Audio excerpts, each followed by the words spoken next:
ASL fingerspelling secrets I wish I'd been taught. Fingerspelling games.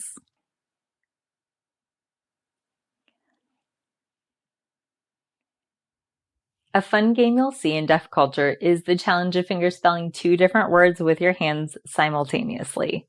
It's the equivalent of pat your head and rub your stomach, but is super challenging. One of the keys to this game is to memorize the movement rather than simultaneously trying to spell cat and dog in your head. Have fun practicing.